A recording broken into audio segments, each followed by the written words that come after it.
Eh bien, on continue, c'est parti pour la deuxième vidéo sur le réflexe myotatique. On se rappelle que le réflexe myotatique, c'est une contraction du muscle qui fait suite à son propre étirement. On a vu ce schéma. Sur ce schéma, alors je vais le montrer, voilà. On a la stimulation qui est à la base du mouvement. Cette stimulation, elle est captée par un organe des sens qui envoie des messages nerveux sensitifs, tac tac tac, en direction des centres nerveux qui sont le cerveau et ou la moelle épinière. En réponse, les centres nerveux élaborent des messages nerveux moteurs qui se propagent sur un nerf moteur en direction des muscles qui effectuent la réponse, c'est le mouvement.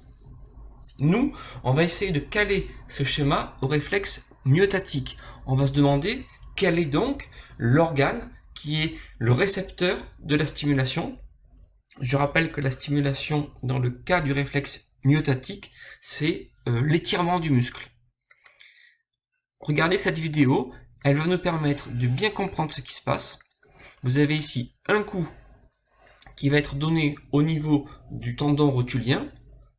La conséquence en est un étirement du muscle et c'est ça qui va être la stimulation à l'origine du mouvement.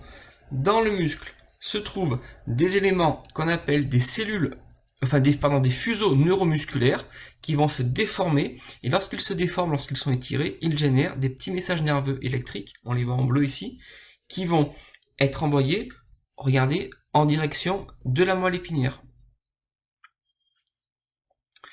Alors à quoi ressemble un fuseau neuromusculaire? Vous avez ici une photo qui est extraite de votre manuel et on voit que le fuseau neuromusculaire, c'est des cellules ici qui sont modifiées, des cellules musculaires modifiées, qui vont donc s'étirer.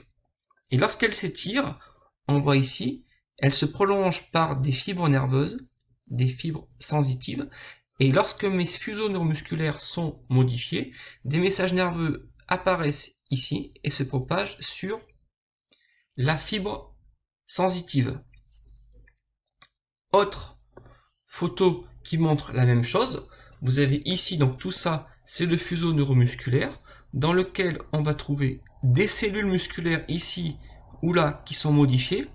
Elles sont modifiées parce qu'en fait, elles se prolongent par des fibres sensitives sur lesquelles pourront se propager des messages nerveux sensitifs.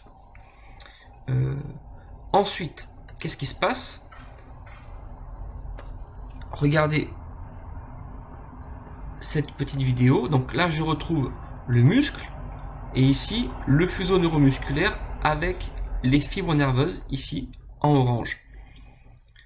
Des messages nerveux peuvent apparaître et se propager sur la fibre nerveuse. Pour cela, il faut que le muscle ait été étiré.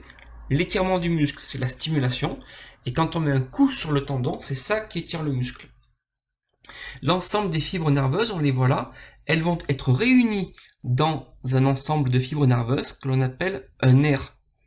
Et comme ce nerf, il est rattaché à la moelle épinière, on le qualifie de nerf rachidien. Alors ce vocabulaire, il est un peu compliqué. Vous n'avez pas forcément en tête des notions d'anatomie liées au système nerveux. Donc on va regarder une vidéo qui nous présente des choses qui sont un petit peu hors programme, mais qui nous permettront de bien maîtriser l'anatomie du système nerveux et comment les nerfs sont rattachés à la moelle épinière.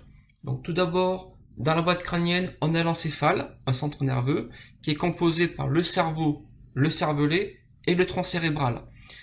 Tout ceci se prolonge par la moelle épinière, qui est le deuxième centre nerveux, qui va être logé à l'intérieur des vertèbres. L'ensemble encéphale et moelle épinière forment le système nerveux central. Au niveau de l'encéphale, il y a des nerfs, les nerfs que vous avez vus ici, et on va avoir en plus des nerfs qui vont sortir de la colonne vertébrale, on les appelle des nerfs rachidiens, et ces nerfs rachidiens, ils sont attachés à la colonne à la moelle épinière.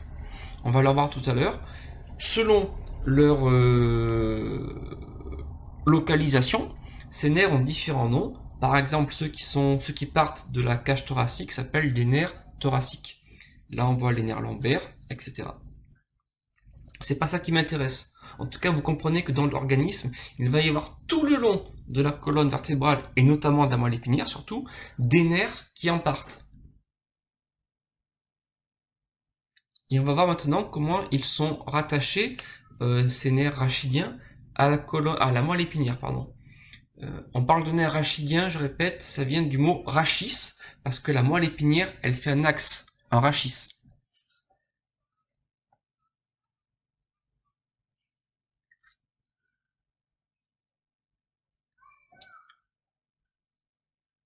Alors regardez maintenant, on va vraiment voir ce qui se passe au niveau de la moelle épinière.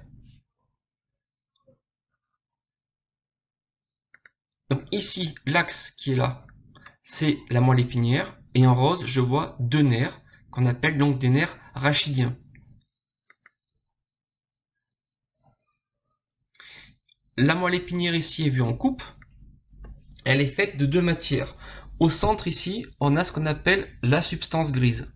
Autour, on a la substance blanche, et là je vois mes nerfs rachidiens qui se divisent en deux branches. On parle de racines.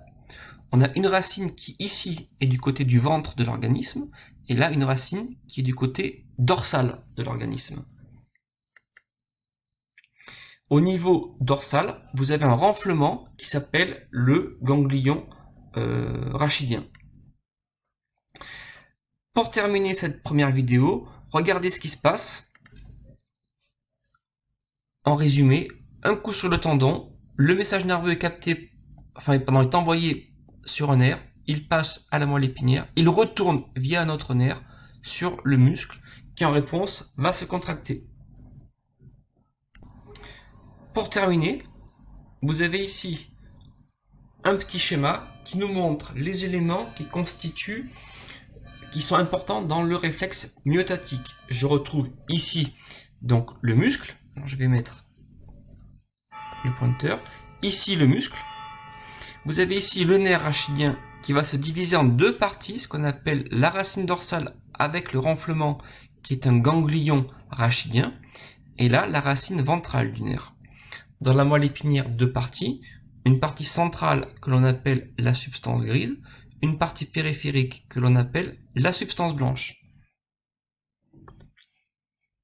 Lorsque le muscle capte une stimulation grâce au fuseau neuromusculaire, donc la stimulation ça va être l'étirement du muscle, apparaît un message nerveux sensitif qui se propage sur le nerf rachidien, qui passe par la racine dorsale du nerf rachidien, qui est ensuite traité dans la moelle épinière. La moelle épinière réagit en générant un message nerveux moteur qui passe par la racine ventrale du nerf, qui retourne au muscle, qui permettra donc la stimulation. En résumé, le message nerveux sensoriel qui est issu des fuseaux neuromusculaires du muscle étiré passe par un nerf rachidien, puis par la racine dorsale du nerf rachidien. Le message nerveux moteur qui est élaboré dans la moelle épinière passe par la racine ventrale, puis par le nerf rachidien pour atteindre le muscle. Le muscle qui va alors se contracter. Ce circuit s'appelle un arc réflexe. Et pour terminer, je dirais juste qu'on parle de nerf mixte pour le nerf rachidien, car sur ce nerf circulent à la fois des messages nerveux sensitifs et des messages nerveux moteurs dans deux sens opposés. Voilà, la vidéo est terminée. On a pu compléter donc jusqu'à la page 3 complète du poly. À bientôt pour une prochaine vidéo.